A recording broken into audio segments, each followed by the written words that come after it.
Magandang araw mga solar. So muli nagbabalik ang inyong solar, si Solarens.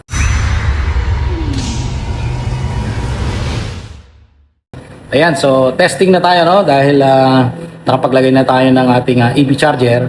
Pero yung ating DE charger ay mayroon pang configuration na kailangan gawin dahil gumagamit ito ng LoRa, no?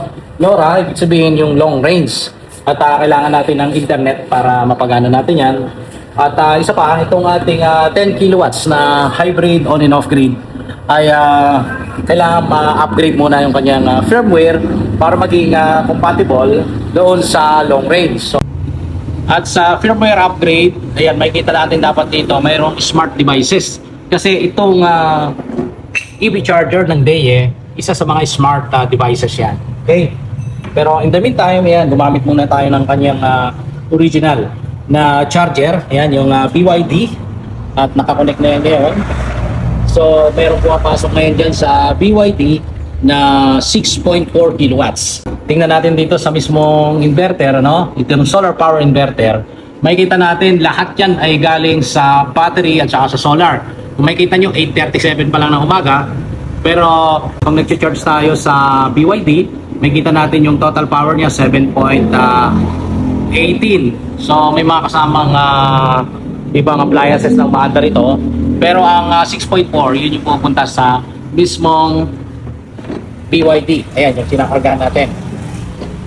At kung makikita nyo yung distribution ng power, 3.10 galing sa solar panel ngayon dahil maaga pa naman. At dalawang strings ang gumagana ngayon dyan. So mas malakas lang itong PB1. Yung PB1 ay Ico brand, yung PB2 ay Trina brand. Okay, so 4.26 ang kilowatts na kinukuha sa battery at dinadagdagan ng power na galing sa solar. At ang magandahan yun, zero yung galing sa Meralco. So yun, libre ang pag-charge ng BYD car nitong EV. Kasi full electric itong EV na to. Kanya-kanyang breakers yan para sa DE, eto. At yung isa naman ay para sa BYD.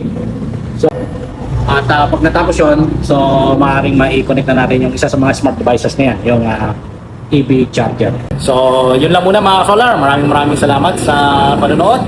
At usap ulit tayo sa susunod na video. Muli, ang inyong solar, si Solarens.